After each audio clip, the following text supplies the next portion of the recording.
بسم اللہ الرحمن الرحیم۔ پاکستان ٹوٹنے کی کہانی حمود الرحمن کمیشن کی زبانی۔ یہ تحریر ہے شاہ نواز فاروقی کی، آئیے ملاحظہ فرمائیے۔ 16 دسمبر 1971 سے پاکستان کی تاریخ ایک سوال کی قیدی ہے۔ پاکستان کیوں ٹوٹا؟ اس سوال کے کئی جوابات موجود ہیں۔ بدقسمتی سے ان میں سے کوئی جواب بھی معروضی یا آبجیکٹو نہیں، بلکہ ہر جواب کی پشت پر کسی نہ کسی شخص، جماعت، طبقے یا ادارے کے مفادات رقص کناں ہیں۔ اس سے معلوم ہوتا ہے کہ پاکستان ٹوٹنے کے باوجود بھی ہمیں پاکستان سے نہیں، اپنے شخصی، جماعتی، طبقاتی اور اداراتی مفادات سے محبت ہے۔ ہمیں پاکستان سے محبت ہوتی تو ہم یہ جاننے کے لیے سر دھڑ کی بازی لگا چکے ہوتے کہ بر صغیر کی ملت اسلامیہ کی آرزو، اقبال کے خواب اور قائد اعظم کی تعبیر کو کس نے دولخت کیا۔ پاکستان کا حکمران طبقہ اس سلسلے میں اور کچھ نہیں کر سکتا تھا تو کم از کم حمود الرحمن کمیشن کی پوری رپورٹ ہی شائع کر دیتا۔ یہ رپورٹ جنرل پرویز مشرف کے دور میں شائع بھی ہوئی تو بھارت کے رسالے انڈیا ٹوڈے میں۔ یہاں سے روزنامہ ڈان نے اس رپورٹ کو لفٹ کیا ہے۔ اس طرح حمود الرحمن کمیشن کی رپورٹ کے کچھ حصے ہمارے سامنے آ گئے، لیکن حمود الرحمن کمیشن کی رپورٹ کیا کہتی ہے، آئیے دیکھتے ہیں۔ یہاں ناظرین آپ یہ بھی ذرا ذہن میں رکھیے کہ روزنامہ ڈان اس کی ہمدردیوں کے حوالے سے بڑے شکوک و شبہات کا اظہار کیا جا رہا ہے آج کل ان دنوں میں یا گزشتہ چند سالوں سے۔ تو یہ فوج کے حوالے سے ان کے کوئی رائے کوئی غیر جانبدارانہ نہیں ہے، کوئی ڈنڈی مار جاتے ہیں فوج کے حوالے سے منفی چیزوں کو یہ سامنے لے آتے ہیں۔ تو اس حوالے سے یہ رپورٹ انہوں نے کس مقصد کے لیے حاصل کی اور شائع کی، ہو سکتا ہے کہ اس میں بھی انہوں نے کوئی ادھر ادھر کی اپنی کوئی اپنے مقاصد انہوں نے مد نظر رکھ کے، یا جو بھی ان کا آج کل مشن ہے اس کو سامنے رکھ کے انہوں نے اس میں کچھ تبدیلی تو اس میں نہیں کر سکتے، بہرحال اس کو اینگل اپنا دے سکتے ہیں۔ اس حوالے سے یہ چیز ضرور آپ کے ذہن میں رہنی چاہیے۔ تو آگے ہم چلتے ہیں، شاہ نواز فاروقی کیا کہتے ہیں اس حوالے سے۔ اس سلسلے میں سب سے پہلے یہ جان لیجئے کہ حمود الرحمن کمیشن کسی دشمن ملک کا کمیشن نہیں تھا۔ یہ commission supreme court of Pakistan کے چیف جسٹس جناب جسٹس حمود الرحمن کی سربراہی میں قائم کیا گیا۔ اس کے دیگر دو اراکین میں سپریم کورٹ کے جج جناب جسٹس ایس انوار الحق اور بلوچستان ہائی کورٹ کے چیف جسٹس جناب جسٹس طفیل علی عبد الرحمن شامل تھے۔ ریٹائرڈ لیفٹیننٹ جنرل الطاف قادر کمیشن کے مشیر اور سپریم کورٹ کے نائب رجسٹرار ایم لطیف کمیشن کے سیکرٹری تھے۔ کمیشن نے سکوت ڈھاکہ کے حوالے سے 213 گواہوں کے بیانات ریکارڈ کیے۔ کمیشن نے راولپنڈی میں 1 فروری 1972 سے بیانات ریکارڈ کرنے کا سلسلہ شروع کیا اور 12 جولائی 1972 کو اپنی رپورٹ اس وقت کے صدر پاکستان کے حوالے کی۔ حمود الرحمن کمیشن کی شائع شدہ رپورٹ کے پہلے حصے میں پاکستان کے ٹوٹنے کے سانحے کا اخلاقی پہلو زیر بحث آیا۔ اس سلسلے میں حمود الرحمن کمیشن رپورٹ کہتی ہے، اب ہم 1971 کی جنگ میں اپنی شکست کے اخلاقی اسباب کا جائزہ لیں گے، اور ایسا کرنا اس لیے ضروری ہے کہ کمیشن کے روبرو معاشرے کے مختلف طبقات سے تعلق رکھنے والے گواہوں نے، جن میں اعلیٰ اور ذمہ دار فوجی اہلکار بھی شامل تھے، کہا کہ مارشل لا ڈیوٹیز سے پیدا ہونے والی بدعنوانیوں، شراب اور عورت کی ہوس اور جائیداد اور مکانات کے لالچ کی وجہ سے اعلیٰ فوجی افسروں میں جنگ لڑنے کی خواہش ہی ختم ہو گئی تھی۔ نہ صرف یہ بلکہ ان چیزوں سے ان کی پیشہ ورانہ اہلیت بھی متاثر ہو گئی تھی۔ یہاں تک ان چیزوں سے ان کی فیصلہ کرنے کی وہ صلاحیت بھی فنا ہو گئی تھی جو کامیابی کے ساتھ جنگ لڑنے کے لیے ضروری ہوتی ہے۔ گواہوں نے اصرار کے ساتھ یہ بات کہی کہ اچھی شہرت سے محروم لوگوں سے یہ توقع کرنا عبث ہے کہ وہ پاک فوج کو فتح سے ہمکنار کریں گے۔ کمیشن میں پیش کی گئی شہادتوں کے تجزیے کے بعد اس نتیجے پر پہنچا ہے کہ اعلیٰ فوجی افسروں میں اخلاقی زوال کا آغاز 1958 میں مارشل لاء کے تحت خدمات انجام دینے سے ہو گیا تھا۔ جنرل یحییٰ خان 1969 میں دوسرا martial law general Yahya Khan نے 1969 میں دوسرا مارشل لاء لگایا تو اخلاقی زوال میں مزید شدت پیدا ہو گئی۔ مشرقی پاکستان کے سول معاملات میں فوج کی مداخلت اس وقت بند نہ ہوئی جب وہاں ڈاکٹر ایم ملک کو سول گورنر مقرر کیا گیا۔ گواہ نمبر 284 میجر جنرل راؤ فرمان علی نے، جو گورنر ہاؤس میں میجر جنرل سول افیئر کے طور پر خدمات انجام دے رہے تھے، کمیشن کو بتایا کہ سابق صدر کے اعلان کے مطابق مشرقی پاکستان میں مکمل سول حکومت قائم نہ کی جا سکی۔ ڈاکٹر ملک ضعیف العمر سیاستدان تھے، ان کی شخصیت بھی کمزور تھی، وہ مارشل لاء ایڈمنسٹریٹر جنرل نیازی کو ناراض نہیں کر سکتے تھے۔ اس کے برعکس جنرل نیازی اقتدار پسند تھے اور ان کے اندر سیاسی معاملات کو سمجھنے کی صلاحیت ہی نہیں تھی۔ انہوں نے کبھی سول گورنر کے لیے احترام کا مظاہرہ نہ کیا اور مشرقی پاکستان میں عملاً سول ایڈمنسٹریشن چلاتی رہی۔ فوج مشرقی پاکستان میں عملاً سول ایڈمنسٹریشن چلاتی رہی۔ حمود الرحمن کمیشن کی رپورٹ کے اس طویل اقتباس سے 3 حقائق عیاں ہو کر سامنے آتے ہیں۔ ایک یہ کہ مشرقی پاکستان میں پاک فوج کی شکست میں فوج کے اعلیٰ اہلکاروں کی زوال آمادہ اخلاقیات کا اتنا اہم کردار تھا کہ حمود الرحمن کمیشن نے اس پہلو کو انتہائی اہمیت دی۔ رپورٹ کا دوسرا حصہ اہم پہلو یہ ہے کہ مارشل لاء یا جنرلوں کا سیاسی تسلط صرف سیاسی معنوں میں افسوسناک نہیں ہوتا، بلکہ اس سے فوج کی اخلاقیات، ایمانداری اور جنگ لڑنے کی صلاحیت بھی بری طرح متاثر ہوتی ہے۔ کمیشن کی رپورٹ کا تیسرا اہم پہلو یہ ہے کہ مشرقی پاکستان میں جو کچھ ہوا عملاً اس میں کسی نام نہاد سول انتظامیہ کا کوئی کردار نہیں، اس لیے مشرقی پاکستان میں سول انتظامیہ کا صرف نام تھا، اس کے پاس کرنے کا کوئی کام نہ تھا، کیونکہ سارے اختیارات جنرلوں کے پاس تھے۔ حمود الرحمن کمیشن کی رپورٹ میں مزید کہا گیا، مشرقی پاکستان میں فوج نے آپریشن شروع کیا تو نہ صرف یہ کہ مناسب لاجسٹک موجود نہ تھی، بلکہ فوج کے لیے کھانے پینے کی چیزوں کی بھی کمی ہو گئی۔ جنرل نیازی نے جنرل ٹکا سے چارج لیتے ہوئے فرمایا، میں سن رہا ہوں کہ راشن کی کمی ہو گئی ہے، کیا ملک میں گائیں اور بکریاں موجود نہیں؟ یہ دشمن کی سرزمین ہے، جو تمہیں چاہیے چھین لو۔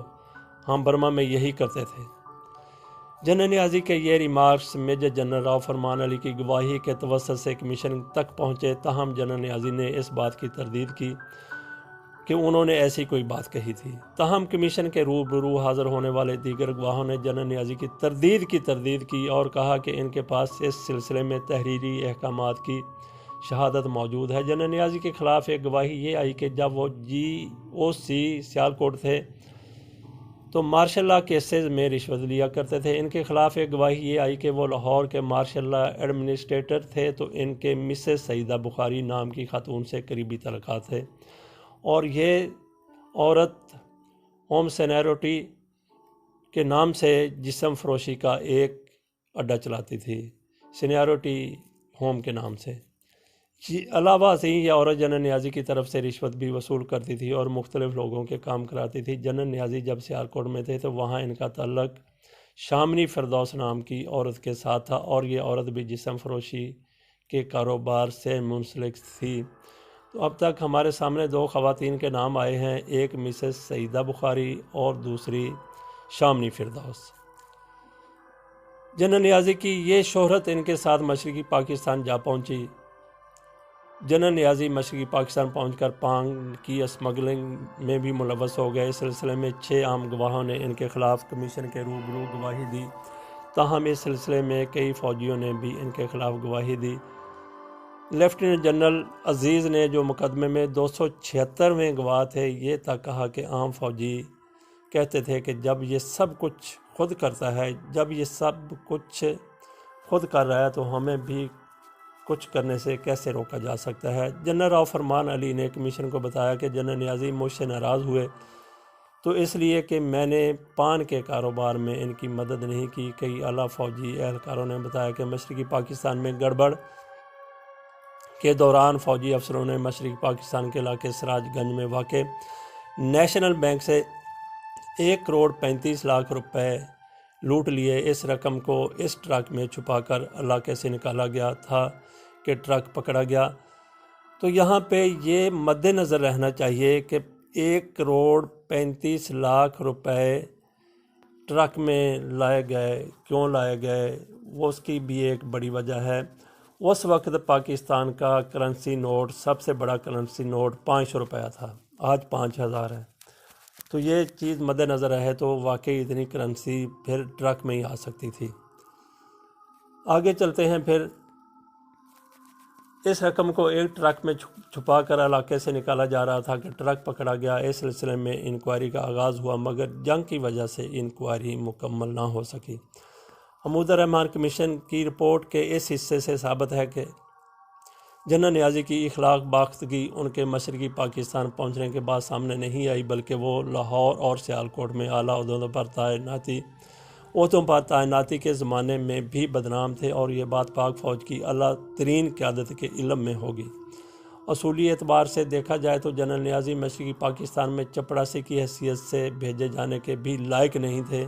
ان کے کردار کو دیکھتے ہوئے مگر انہیں مشرقی پاکستان میں جنگ لڑنے بھیج دیا گیا۔ شاید اس کی وجہ یہ تھی کہ جنرل نیازی جن چیزوں کے لیے بدنام تھے، خود جنرل یحییٰ خان بھی ان کے حوالے سے مشہور تھے۔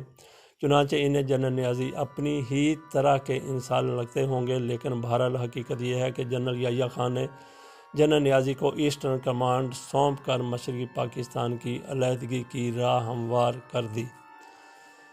حمود الرحمن کمیشن رپورٹ میں ان مظالم کا جائزہ بھی لیا گیا جن کا مظاہرہ عوامی لیگ کے گنڈوں نے کیا۔ حمود الرحمن کمیشن رپورٹ کے مطابق جنرل یحییٰ نے 9 منتخب اسمبلی کے اجلاس کی منسوخی کا اعلان کیا تو مشرقی پاکستان 1 مارچ 1971 سے 3 مارچ 1971 کے درمیان مکمل طور پر عوامی لیگ کے ہاتھ میں چلا گیا۔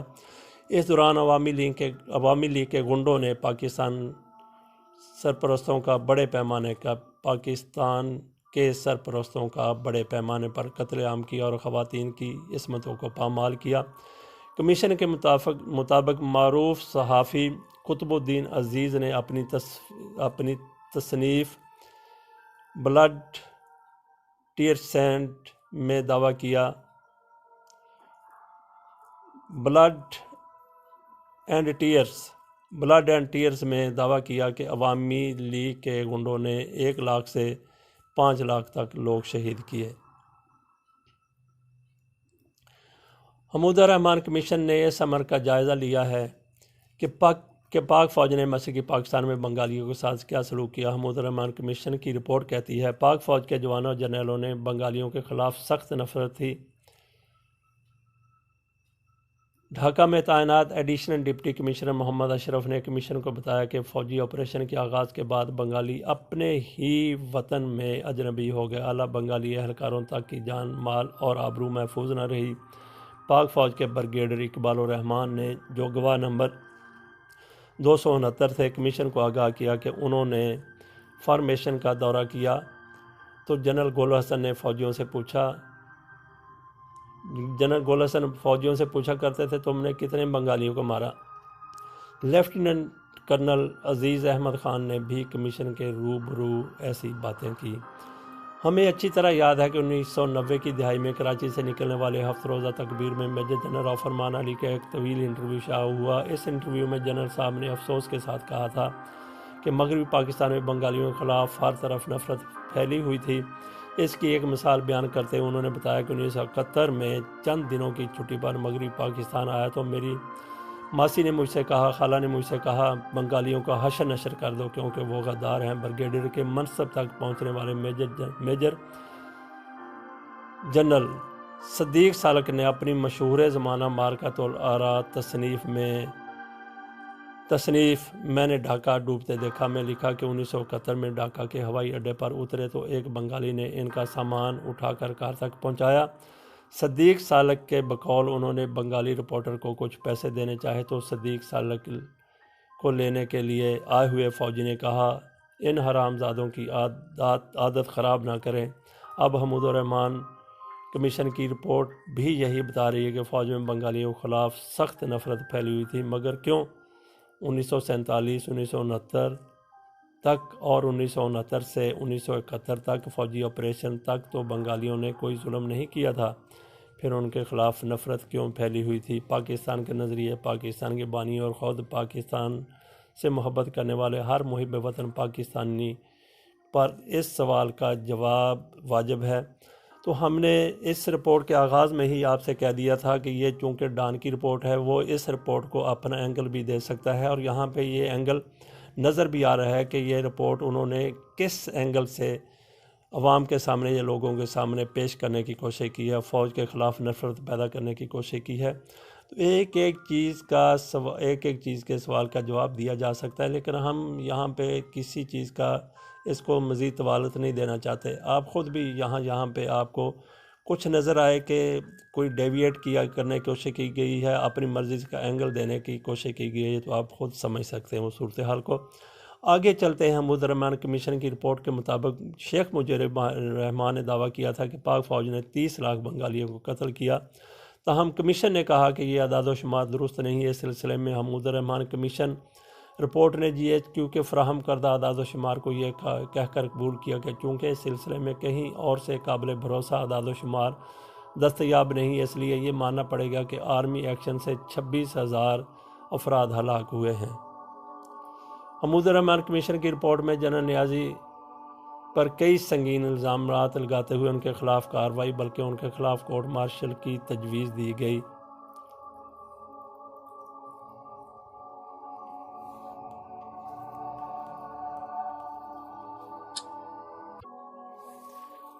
نمبر 1، جنرل نیازی پر پہلا الزام یہ لگایا گیا کہ وہ بھارت کے ساتھ مکمل کھلی جنگ کے امکان کو خاطر میں نہ لائے، حالانکہ بھارت کی وزیر اعظم اندرا گاندھی اور بھارت کے وزیر کھلی جنگ کی باتیں کر رہے تھے۔ 1971 میں بھارت اور سوویت یونین کے درمیان خصوصی دفاعی سمجھوتہ ہو چکا تھا۔ بھارت 8 ڈویژن فوج پاکستان کی سرحد پر لے آیا۔ بھارتی فضائیہ کے 11 اسکواڈرن پاکستان پر حملے کے لیے تیار تھے۔ بھارت کی بحریہ مشرقی پاکستان کے محاصرے کی تیاری کر رہی تھی۔ جی ایچ کیو نے انٹیلیجنس رپورٹس کی بنیاد پر جنرل نیازی کو خبردار کر دیا تھا کہ بھارت مشرقی پاکستان میں مداخلت کرنے والا ہے۔ اس کے باوجود جنرل نیازی فارورڈ پوسچر میں فوجی تعینات کرتے رہے، حالانکہ بھارت کی ممکنہ جارحیت کی صورت میں ایسا کرنا انتہائی غیر مناسب ہو چکا تھا۔ نمبر 2، جنرل نیازی پر دوسرا الزام یہ لگایا گیا کہ ان میں پیشہ ورانہ اہلیت کا فقدان تھا۔ وہ بھارت کی کھلی جارحیت کے اندیشے کے باوجود ابھی تک اس چکر میں پڑے ہوئے تھے کہ باغیوں کو زمین نہ ہتھیانے دی جائے تاکہ وہ وہاں بنگلہ دیش کے قیام کا اعلان نہ کر سکیں۔ نمبر 3، وہ قلعہ بندی اور مضبوط مراکز کے تصور کے ممکنات کو سمجھنے سے قاصر تھے۔ وہ یہ سمجھ نہ سکے کہ اگر دشمن ہمارے کسی قلعے کو فتح کر کے آگے بڑھنے لگے تو ہمیں کیا کرنا چاہیے اور کس طرح ہمارے دفاعی قلعوں کو ایک دوسرے کی مدد کرنی چاہیے۔ وہ مقامی آبادی کی ناراضی کو فروغ کرنے کے تصور پر بھی عمل نہ کر سکے۔ چنانچہ 16 دسمبر 1971 کو سقوط ڈھاکہ ہوا اور ڈھاکہ میں ہمارے کئی فوجی قلعے اور مضبوط مراکز موجود تھے۔ نمبر 4، وہ ڈھاکہ کے دفاع کا کوئی منصوبہ تشکیل نہ دے سکے۔ نمبر 5، وہ بحران میں قائدانہ کردار ادا کرنے سے قاصر رہے، اس عسکری حکمت عملی پر عمل نہ کرا سکے کہ جب تک کسی مقام پر ہمارے 70% فوجی شہید یا زخمی نہ ہو جائیں ہمیں اپنے مقام پر جمے رہنا چاہیے اور انقلاب پر آمادہ نہیں ہونا چاہیے۔ نمبر 6، حمود الرحمن کمیشن کی رپورٹ میں جنرل نیازی پر ایک الزام یہ لگایا گیا ہے کہ انہوں نے شعوری طور پر کسی جواز کے بغیر جی ایچ کیو کو امید شکن رپورٹیں بھیجی۔ ان رپورٹوں کو بھیجنے کا مقصد یہ تھا کہ جی ایچ کیو سے بھارت کے سامنے ہتھیار ڈالنے کی اجازت حاصل کی جائے۔ حمود الرحمن کمیشن کی رپورٹ کے مطابق سقوط ڈھاکہ 16 دسمبر 1971 کو ہوا، مگر جنرل نیازی 6 یا 7 دسمبر تک جنگ لڑنے کی خواہش کو ترک کر چکے تھے۔ اس کی ایک وجہ یہ تھی کہ وہ پاک فوج کے افسروں اور جوانوں پر اثر انداز ہونے اور انہیں متحرک کرنے میں ناکام تھے۔ نمبر 7، حمود الرحمن کمیشن رپورٹ میں جنرل نیازی پر فرد جرم عائد کرتے ہوئے یہ بھی کہا گیا کہ انہوں نے بھارت کے کمانڈر ان چیف سے جنگ بندی پر گفتگو کرنے کے باوجود نہایت شرمناک طریقے سے بھارت کے آگے ہتھیار ڈال دیے۔ نہ صرف یہ بلکہ اس بات پر بھی آمادگی ظاہر کر دی کہ وہ بھارت اور مکتی باہنی کی مشترکہ کمانڈ کے سامنے ہتھیار ڈالیں گے۔ انہوں نے یہ غضب بھی کیا کہ وہ بھارتی جنرل اروڑا کے استقبال کے لیے خود ہوائی اڈے پر پہنچے، اسے گارڈ آف آنر پیش کیا اور بھارت کے مطالبے پر ہتھیار ڈالنے کی تقریب کو عوامی بنانے پر تیار ہو گئے۔ نمبر 8، جنرل نیازی پر حمود الرحمن کمیشن کے روبرو یہ الزام بھی لگا کہ انہوں نے بھارت میں جنگی قیدی کی حیثیت سے فوج کے اعلیٰ اہلکاروں کو دھمکی اور لالچ کے ذریعے اس بات پر آمادہ کرنے کی کوشش کی کہ وہ سقوط ڈھاکہ سے متعلق حقائق کو مسخ کرنے میں ان کی مدد کریں۔ حمود الرحمن کمیشن کی رپورٹ میں صرف جنرل نیازی پر گفتگو کر کے نہیں رہ جاتی، بلکہ وہ کئی اعلیٰ فوجی اہلکاروں کو کٹہرے میں لا کھڑا کرتی ہے۔ میجر جنرل رحیم فوج کے ایک اعلیٰ اہلکار تھے۔ حمود الرحمن کمیشن رپورٹ نے ان پر 3 بڑے الزامات لگائے۔ پہلا الزام یہ لگایا گیا کہ انہوں نے جنگ کے دوران اپنی ڈویژن کو چھوڑ دیا اور اپنے فوجیوں کا اپنا متبادل بھی مہیا نہ کیا، چنانچہ فوجی اسلام میں ان کا ڈویژن ڈس انٹیگریٹ ہو گیا۔ چنانچہ حمود الرحمن کمیشن نے کہا کہ دیکھنے کی ضرورت ہے کہ انہوں نے ایسا کیوں کیا، کیا یہ بزدلی کا شاخسانہ تھا یا فرض یا غفلت تھی، شاخسانہ تھا یا فرض سے غفلت تھی۔ نمبر 2، جنرل رحیم پر دوسرا الزام یہ لگایا گیا کہ وہ اپنا ڈویژن چھوڑ کر فرار ہوئے تو اس کی وجہ یہ تھی کہ انہیں مکتی باہنی کا خوف لاحق تھا اور وہ اپنی جان بچانا چاہتے تھے۔ ان کی بزدلی سے پاک بحریہ کے 14 اور خود ان کے ہیڈ کوارٹر کے 4 فوجی شہید ہو گئے اور کئی زخمی ہوئے۔ نمبر 3، ان پر تیسرا الزام یہ لگا کہ وہ خود تو بھاگے، اپنے ہتھیار اپنے پیچھے چھوڑ گئے، چنانچہ ڈویژن کا مواصلاتی نظام تباہ ہو گیا اور ڈویژن کے عام فوجی حالات کے راہ مقرم پر آ گئے۔ حمود الرحمن کمیشن نے brigadier G M Baqir Siddiqui کے معاملات کو بھی رپورٹ کا حصہ بنایا ہے۔ کمیشن نے اپنی رپورٹ میں ان پر 7 الزامات عائد کیے۔ ان پر پہلا الزام یہ ہے کہ ایسٹرن کمانڈ کا چیف آف سٹاف ہونے کے باوجود انہوں نے ایسٹرن کمانڈ کو مناسب پیشہ ورانہ مشورے نہ دیے۔ نمبر 2، ان پر دوسرا الزام یہ ہے کہ ایسٹرن کمانڈ کے ساتھ مل کر وہ بھی جی ایچ کیو کو کسی جواز کے بغیر مایوسی سے لبریز پیغامات ارسال کرتے رہے۔ اس کا مقصد بھی یہی تھا کہ جی ایچ کیو انہیں ہتھیار ڈالنے کی اجازت دے دے۔ نمبر 3، ان پر ایک الزام یہ بھی ہے کہ وہ جنگ کی منصوبہ بندی کرنے اور فوج کے دیگر شعبوں کے کمانڈرز سے صلاح مشورہ کرنے سے گریز کرتے رہے۔ اس کا نتیجہ یہ نکلا کہ ایسٹرن کمانڈ کو بر وقت مشورے نہ مل سکے۔ نمبر 4، وہ ایسٹرن کمانڈ کو بھارتی جارحیت کے حوالے سے مناسب مشورے دینے میں ناکام رہے، حالانکہ جی ایچ کیو انہیں اس حوالے سے بریفنگ دے چکا تھا۔ نمبر 5، انہوں نے جنگ کے دوران بالکل اچانک کمانڈ تبدیل کی۔ انہوں نے اپنی ماتحت فارمیشنز کو ان کمانڈروں کے علی الرغم مشورے دیے، جس سے فوجیوں کے ذہن میں ابہام پیدا ہوا۔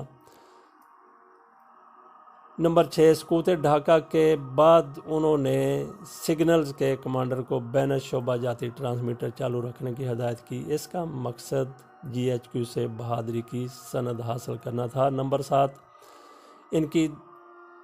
ان پر ایک بہت ہی سنگین الزام یہ تھا کہ جنگی قیدی کی حیثیت سے انہوں نے بھارتیوں کے ساتھ غیر ضروری دوستیاں گانٹھی، یہاں تک کہ بھارتیوں نے انہیں کلکتہ میں شاپنگ کی اجازت دے دی۔ یہ سہولت کسی اور کو مہیا نہیں تھی۔ حمود الرحمن کمیشن رپورٹ میں بریگیڈیئر محمد باقر صدیقی کا بھی ذکر ہے۔ ان پر لگائے گئے 4 الزامات میں سے 2 الزامات بہت سنگین تھے۔ نمبر 1، ان پر ایک الزام یہ تھا کہ انہوں نے غریب پور میں جوابی حملہ کرتے ہوئے دشمن کے بارے میں مکمل معلومات حاصل نہ کی اور نہ ہی انہوں نے خود اپنے بریگیڈ کمان کی۔ اس کے نتیجے میں بڑا جانی نقصان ہوا، ہمارے 7 ٹینک تباہ ہو گئے اور جیسور کا دفاع خطرے میں پڑ گیا۔ نمبر 2، انہیں جب معلوم ہوا کہ دشمن کے ٹینکوں نے جیسور میں ہمارا دفاعی حصار توڑ دیا ہے تو وہ اس بات کی تصدیق کیے بغیر نہایت شرمناک طریقہ سے